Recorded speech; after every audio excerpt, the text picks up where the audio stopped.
I am frequently asked by clients and subscribers on this channel, hey Flossie, do I need to affirm? Why do I need to affirm? Can't I just use the list method? If you want to know what I think about that using some visual tools, then you're going to absolutely wanna stay tuned.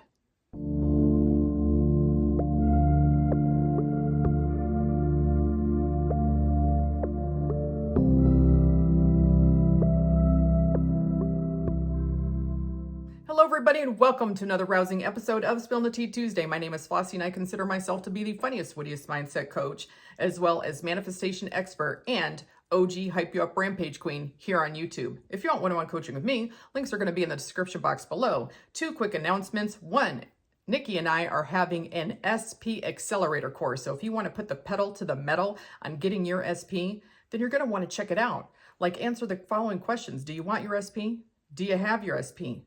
Do you feel like your manifestation's taken forever? If those answers are yes, then you may want to say yes to taking the course because it's only $99. Plus, announcement number two, Nikki and I are having a VIP group again, but it is going to be on our shared channel called The Assumption Effect, where her and I have a podcast as well as videos on YouTube where we discuss manifesting in a talking conversational type of way. We're going to have challenges on there for $9.99. People can get the challenges and a once a week post where they can ask a question that we're going to answer. Nikki or myself will answer their question for $19.99. Or if they want to have the challenges and the lives, it's going to be $29.99 a month where we have a live once a week. Anyhow, before I get to the topic at hand, you guys know I'm going to do my calendar, which seems to be riddled with 3D complaining about the weather. But this says, do the shit you fucking love. Hardcore facts. That's why we manifest, because we want to get our shiznits, period. Just give me the whole damn freezer of ice cubes. People clearly in a victim mentality about the heat. And why the hell not? Aren't we going to affirm? Which is exactly what this video is going to be about. Because we need to affirm and persist. Fuck that noise. Yeah, fuck the 3D noise that we don't care about. This is the grill, or excuse me, get the grill out. Everything else is on fucking fire. Yeah, more whining. Manifest some air conditioning. That's what I said last week. And why aren't there more fucking days off in August? Manifest it. Period. That's going to be my answer to everything. So let's get to the topic at hand. I am frequently asked questions like, why do I need to affirm? Do I really need to affirm? And can't I just use the list method? And I'm going to share my thoughts with that using props in just a moment. If you recall last week, and I'll link the video here, I made a video about how I recommend to affirm and how much to affirm. And I did mention, I believe in it, that I was going to talk about what I think about the list method because it comes up a lot. Of course, you can always do what's best for you. I try, honestly, not to be limiting. Having said that, one of the comments on that video made by Lucy Tucci was, and this is exactly what I'm talking about when I say the type of questions I get, I don't get why you still have to affirm and persist. Why wouldn't you just hammer in the one belief that you are a master at manifesting and you always get what you want effortlessly? Like, how come you and Sammy, and she's referring to Sammy Ingram, still have to affirm? I feel like those beliefs should be solidified by now. Well, Lucy Tucci, let me answer your question along with the question I typically get from a lot of people, and I am going to use props. And, I am a coach for Sammy Ingram. I am in my 6th year of coaching for Sammy. I've coached thousands of people. I feel like I got a pretty good grasp on law of assumption, and I'm going to explain my thoughts on it. So using prop type number 1, keep in mind, we do say to affirm and persist until what you want is hardened into fact. And if I can find my video on that, I'll link it here. But the reason why we tell you that is because you need to change your dominant thoughts on a topic in order for your 3D reality to conform. I'm not totally opposed to using a list method in some circumstances. And I often use blanket affirmations, especially if, if you're having a lot of anxiety around affirming and you need to back off of it for like a day, and you go to just affirm a blanket affirmation like everything in my life is perfect, or I'm living my dream life, I'm living my best life, I'm the happiest I've ever been, you can do that. You can write things on a list and affirm that you have everything on your list. But I don't recommend doing that solely, especially for things you have resistance to. Now, when I'm talking about the list methods that some coaches talk about, I'm not referring to my wouldn't it be funny if list, which I could link that video here. That is to build confidence in manifesting by purposely writing down a list of things that you think would be ridiculous or that would amuse you, that are generalized enough to not create resistance, but specific enough to know that it's your manifestation. And I'm not talking about that here. I'm talking about when someone's like manifesting a specific person, because that's usually when people will do a list method, or they're manifesting like 20 different things and they'll write them all down and then just say, I have everything on my list. So for example, maybe they're manifesting an SP and then they're manifesting money, a perfect figure, perfect health. You know, the list could be endless, but they might have somewhere between like 5 to 10 things on this list. And then they'll just be like, well, I have everything on my list. So let's get into why I'm not always the biggest fan of that. And again, not trying to be limiting, but you know, we do need to change our dominant thought assumption on a topic. Why? Because that's what law of assumption is. Your dominant thought, an assumption on a topic, is what you experience in your 3D reality. And so when you're purposely manifesting, consciously manifesting, and you have something that you have a different dominant thought of, like, because literally you're experiencing something else in the 3D reality, we typically speed up the process of getting what we want by purposely looping affirmations. Again, I talk about that in the other video, but that is how we change our mindset in order to get what we want. So now let's get to the props, because I think this will help to make more sense to some of you. I will have to move things around to get to props. I may have to cut some of it out. Who knows? Let's say I'd like a spot of tea for my friends across the pond in England, where my grandmother's from, and my other grandmother, and I grew up drinking tea. So let's say I'd like to make me a spot of tea. And in order to do that, I'm gonna boil some water. Now, the boiling water is going to represent your manifestation. So when that water gets to boiling, you're getting your manifestation. You've got two people who are manifesting, two separate people. Now, person A doesn't really have a lot of resistance to their manifestation. So they've got the perfect size pot that will make just enough water, boiling water, for me to make that cup of tea. Now, first of all, they've got a great mental diet because they're thinking thoughts in line with their manifestation. The mental diet is represented by this amazing little conduction system, a nice newer pot to boil the water in. So they've got a great mental diet. They've got a newer pot that's got a good conduction system. That means it's going to, heat up well. It's going to distribute the heat. It's even got a lid, right? Now, this person also, because they're really affirming, has a flame on high. So here we are, we've got a person, not a lot of resistance to the manifestation. They've got a great mental diet. So they've got this pot with this perfect conduction system and a lid, and they're affirming as they need to. So the heat's on high. Okay. That is person A. So now let's switch to person B. So now you got person B. They're clinging to the old story. They don't believe they can manifest. They're always checking the 3D for their manifestation. They have doubts. They have a huge old story. Guess what they've got? They've got this pot here. Usually, I also like to use this one. Why? Because it reminds me of something that maybe my grandma would have in the 1950s. I used to have a really dented one that looked like it fell off a roof, like something that maybe looked like it was from World War II. But, so now here we got like a 6-liter, who knows how many cups. I think it's considered an 8-quart, whatever, pot, because they have a ton of resistance. They're really clinging to that old story. And this pot, it's older, it's thin, it's kind of worn out. The conduction system sucks. Why? Because their mental diet is in the trash. Not the old story in the trash, their mental diet's in the trash. So they have kind of like a shitty ass pot. And they're not really affirming. So the heat's on low. And guess what? They've got a ton of resistance. It is chopped full of water. Chopped full of water. Do you feel me?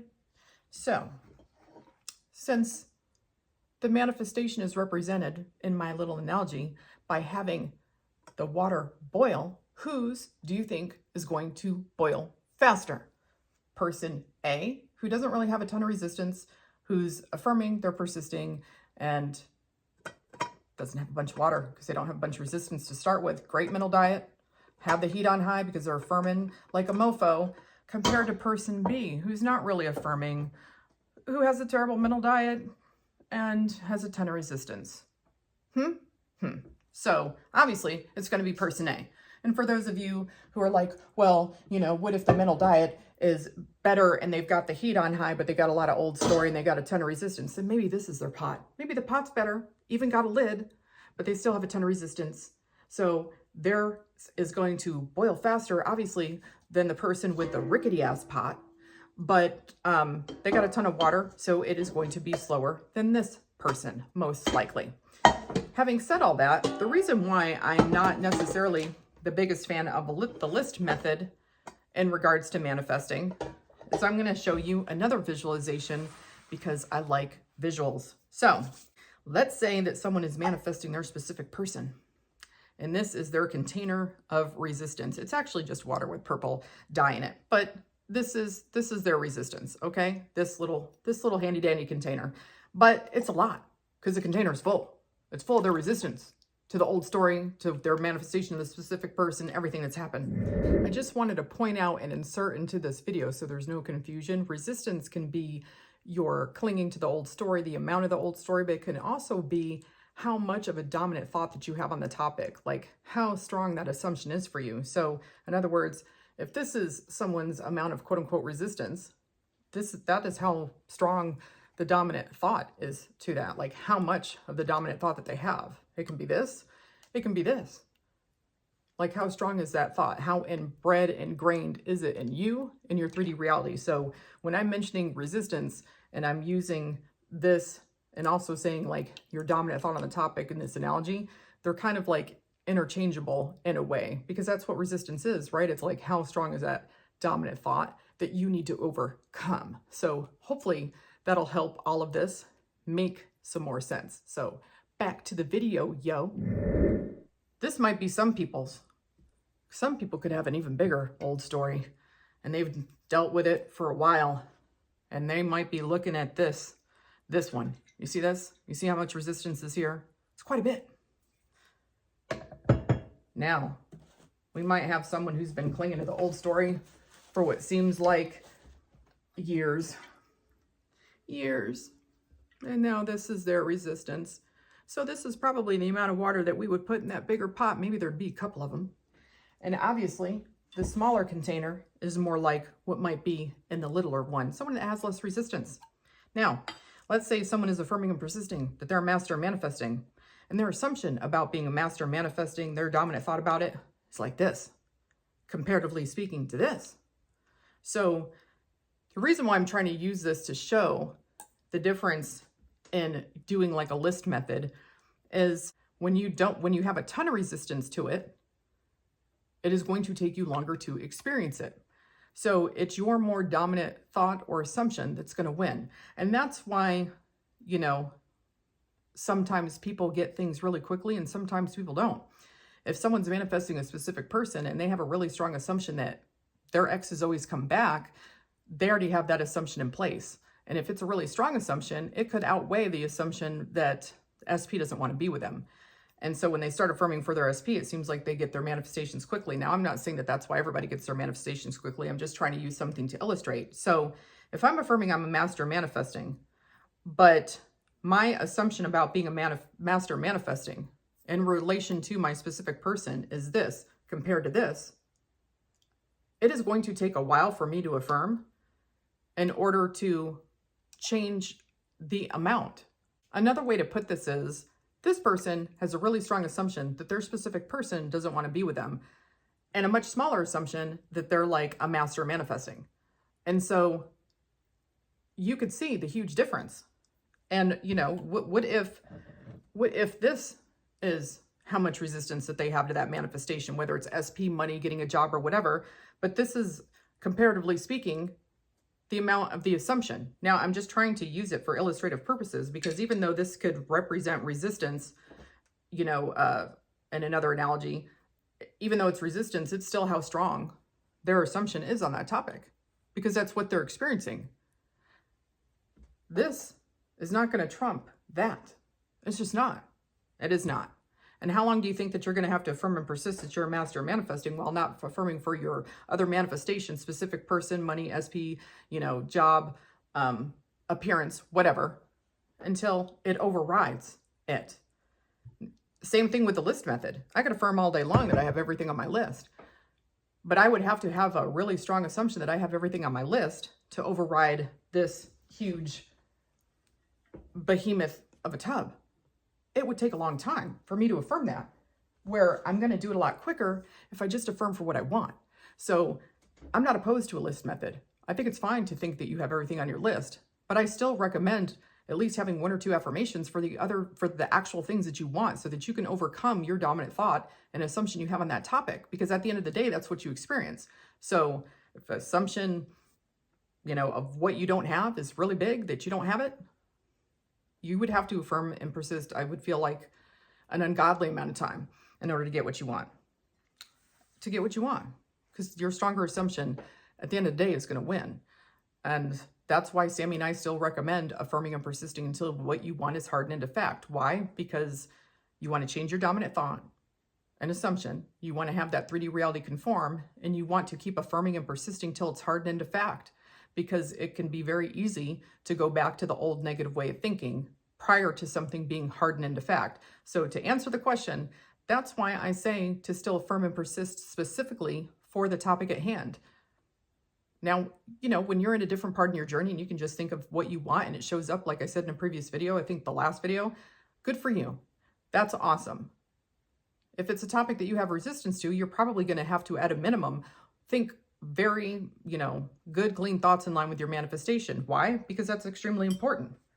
So another illustration. Now, Nikki and I did a video, and I'll try to link it here because it's much better than what I'm going to be doing. But for illustration purposes, you have some oil in a cup. This oil represents your resistance. You're clinging to the old story. Your amount of negative, nasty-ass thoughts and assumptions that you thought to get into the boat that you're in that you don't like to be in. When you affirm, it's like, and I did dyed water. This is blue water. It's like adding water to the cup. You're affirming, and you're going to notice what happens. The water goes to the bottom. This is the oil and the water analogy I talk about frequently. The water goes to the bottom and the oil rises to the top. Why? Because water is actually denser than oil, which means it's heavier than the oil. So as you're affirming, you're adding water to the cup. Now, you keep affirming, you keep persisting, you're adding more and more water. The water, the affirming and the clean mental diet is the water. Negative thoughts, resistance is the oil. So, now you're getting to be about, 50-50 split here. Well, guess what? Now you're spiraling. You're thinking a bunch of negative thoughts. You're, not thinking thoughts in line with your manifestation. You're looking at the 3D, you're checking the time. Oh my goodness, what just happened there? We just added more oil. We just added more oil to the cup.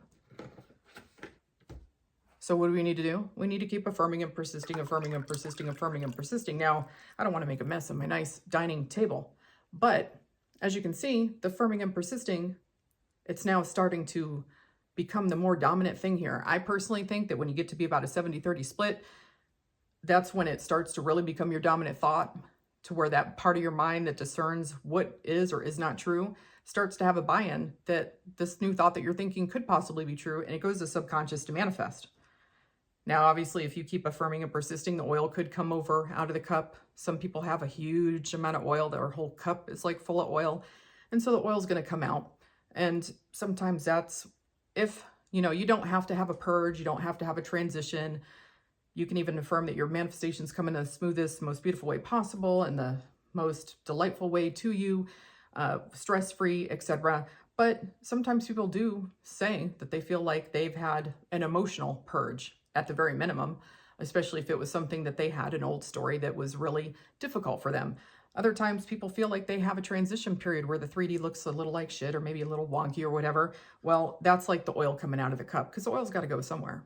Doesn't mean it has to be an unpleasant experience, but sometimes it is. So you just want to keep affirming and persisting. Why?